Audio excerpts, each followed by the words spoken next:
everyone, welcome back sa ating channel. So, it's been quite a while. It's almost more than a year since I dropped a video of my travel vlogs.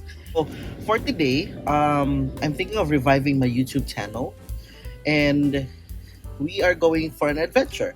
So, in this is actually not the first time that I'm traveling ever since the pandemic, no? Yung last vlog ko. This has been my nth travel na. So, it's just that I'm not vlogging it.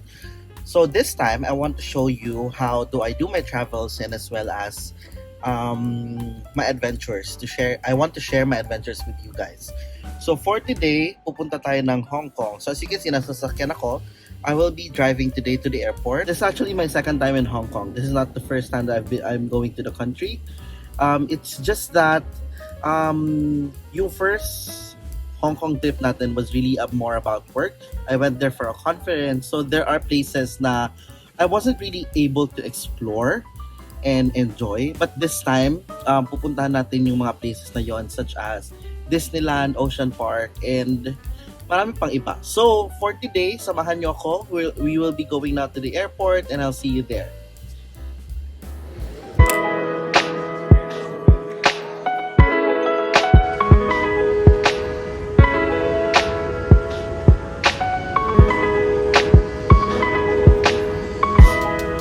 Saan ka papunta?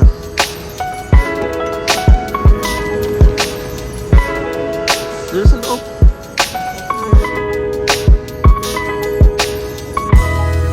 Let's go.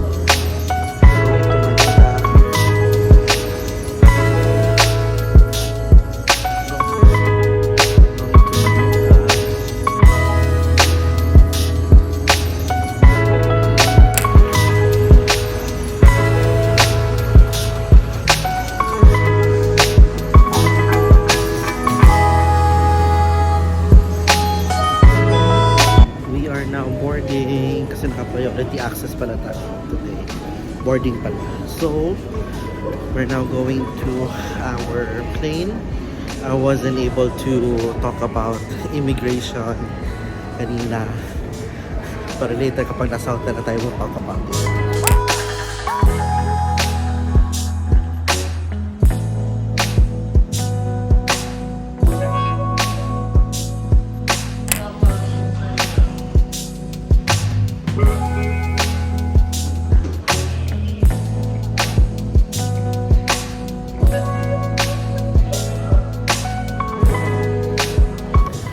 Hi guys, we're already in Hong Kong. So we are going to immigration. How was the flight? How was the flight?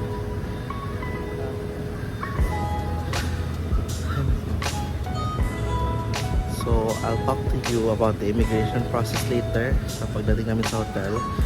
But for now, I'll just show you clips though of how it will go and how it went. But full details will be discussed sa hotel na siguro. Okay. Hey guys, narad na. Nasa Airport Express kami ngayon.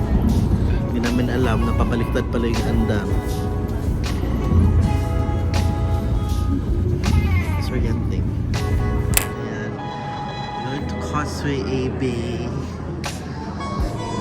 Diba? Kasi pneumatic daw.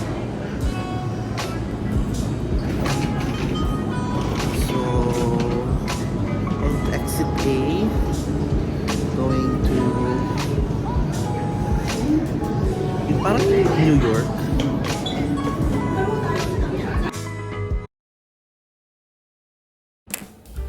Hi guys, so finally we are able to arrive in Hong Kong na. So as you can see, hindi tayo nakapag-vlog masyado when it comes to the immigration process, the airport. What did we do in the airport? It's because medyo ngarag na kami. The whole day kami nag-travel. And last night when we arrived, medyo diretso na kami natulog. Because we arrived in Hong Kong around 8:45 p.m. And then we went through immigration. We purchased octopus cards. And then we traveled from airport going to the hotel for around more or less 40 minutes, and then we got lost along the way because Google Maps was not really working well with us. For some reason, yung GPS niya parang hindi masyado ganun ka helpful during the time that we were looking for the hotel. So medyo mahaba-habang lakaran yung nangyari kagabi. But it's a good thing because we were able to explore the neighborhood and the vicinity of the hotel, and we see there are a lot of places and things you can do.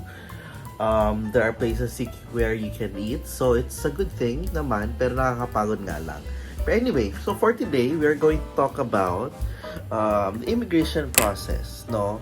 What did we do? Tripod ko. Yan. We're going to talk about the immigration process. What were the questions and what were the requirements that we were given, no? First, siguro let's talk about the requirements. Wait.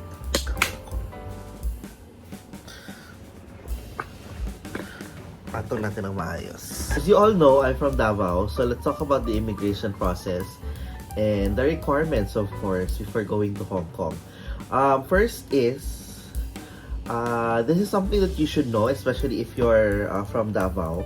Whenever you're flying direct to a country, let's say Singapore, they do have the immigration in Davao International Airport mismo. So you'll do your immigration there. However, if you are flying from Davao to another city, like connecting flight, let's say Davao, Manila, Manila to Hong Kong, you're going to do your immigration not in Davao Airport, but in Manila Airport, in NAIA 3. Because for our case, it's Davao Airport to NAIA 3. So we went to immigration to NAIA 3 and then flight to Hong Kong. So, yun yung mayari. It's the same thing as if, for example, you're flying from Davao, Cebu, and then Cebu to Hong Kong, or Cebu to Manila, you'll do your immigration in Manila. So first, during check-in, of course, since we booked from Cebu Pacific, of course, not sponsored, pero baka naman. Cebu Pacific, we did check in Davao International Airport. The good thing with them, if you do have the connecting flight, we don't have to check in NAIA. So, dire-diretso ka na. So, once you have checked in Davao, they will also check you in for your Manila to Hong Kong flight. So, once we have arrived in Manila, diretso na sa immigration, and then doon na yung medyo madungong bakbakan. Pero hindi ko na sinasabing madungong bakbakan. So, just a background, I've been to, this is like I don't know how many times I've traveled internationally now for the past year. But this is the second time that I'm doing it with my boyfriend. So, immigration questions. What were the requirements na prepare ko? Number one, flight tickets, return, and departure tickets. Hotel booking accommodations. What else? Just in case naman, I did prepare certificate of employment, and as well as yung leave form, no? Kasi I've heard that usually it's being hinihingi siya sa iba, and then I paid for insurance. I think right now insurance are no longer required in whatever country you're visiting to. I just purchased it for security because I don't know what might happen to me when I'm traveling abroad. So I just purchased it from standard insurance in GCash. And then what else? I paid the travel tax, and then I printed all of my documents together with the activities, the booked activities from Klook. By the way, I have my Klook code here. If you're trying to get 5% off on your travels, you may use my Klook code. So yeah, another requirement pala is yung e-travel. Remember before, when you're traveling internationally, pupunta ka ng immigration sa NAIA, parang there's a little nook or place there where you get to write saan yung punta mo, address mo, anong flight number mo, yung passport number mo, yung departure card, basically. So for that, you no longer need to fill that out. because we now have e-travel. So I'm going to link here above yung e-travel, no? So that you can just easily check it out. You can fill it out 72 hours prior to your departure. So if you're familiar with Singapore, if you nakapag-travel na kayo, it's kind of similar to Singapore arrival card. It's just that it's a departure card for us Filipinos whenever we go abroad. So it's easier kasi hindi ka na mag-fill out dun sa NAIA, hindi din siya makalat. So it's a smooth process na lang. So, yun, immigration time, dumating kami sa immigration in NAIA around alas 2 and ang haba ng pila, like super snake na siya hanggang palabas, ganung level ng immigration. I was shocked because whenever I travel abroad, always talaga siyang sakto na hindi ganun karami yung tao, but this time there are so many people in NAIA and yun, medyo natagalan kami doon. So immigration questions, when we were there, ano bang tinanong sa akin? So I gave my passport and my, what do you call that? Yung ticket, what do you call that? Boarding pass rather. I gave my boarding pass and as well as, nakalimutan ko yung sinasabi ko. I gave my boarding pass, I gave my passport, they've scanned my e-travel card, and then the IO officer went into looking into my passport. Actually, I honestly feel that the IO doesn't want to ask any question. It's just that he has to. There are really times whenever I travel abroad na parang they just look at my passport, they ask kailan nang balik, and then tatak, then go. But during that time, parang si IO, parang he doesn't want to ask any question, but he was just asking it for formality. Sabi niya na, sino kasama mo? Sabi ko, my boyfriend, my jowa. Anong gagawin mo sa Hong Kong this time? So I said I'm going to do a vacation this time in Hong Kong because the last time I went here, it was for a conference, it was for a work, so I wasn't able to enjoy really a lot of things here. So this time I'm going to enjoy it. So yun, then afterwards tatak. So right now I have my boyfriend here. Kumusta immigration experience? Easy. Ano yung mga tanong sa'yo? Second time international traveler ba? Who's you're traveling with? Ano pa ba? Work. Anong work ko? And return date. Return date, okay. It was easy. Pero hinanap pala ng documents. The ones you gave me.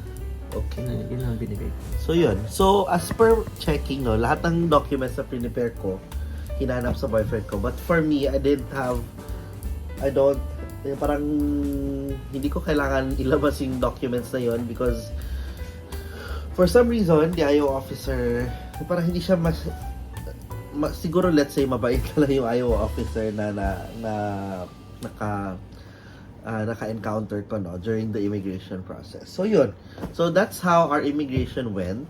You really don't have to be afraid of the immigration officers because they're just doing their jobs. If you're just going to go on a vacation, magbabakasyon na kayo, hindi kayo mag-TTNT, hindi kayo magtatrabaho, hindi kayo mag-aaral in Hong Kong, then you don't have to be afraid. You just have to be honest of what you're doing here. Diba? So wala namang problema doon. And then when we got to Hong Kong, the immigration, walang tanong, tinignan lang yung passport, tinignan yung mukha, scanned, and then gave us the arrival card. Tama pala, before you go to immigration, in the airplane, the flight attendants will give you a little arrival card. You can fill that out in advance or you can fill that out in the airport na mismo, no? So you can do that, and then that's what you are going to give sa immigration officers nila dito sa Hong Kong. It usually contains your address, where you're going to stay in Hong Kong, your flight ticket number, your passport, your address in the Philippines, your full name, your birthday. So those are the things basic naman that they will be getting from you. And then when we went there, medyo hindi ganun kahaba yung pila. So the immigration officer just scanned my passport and then we were good to go. So yun, medyo madali lang yung immigration process. It was you know, it's kind of thrilling and fun, but at the same time, it's an easy and seamless process for me.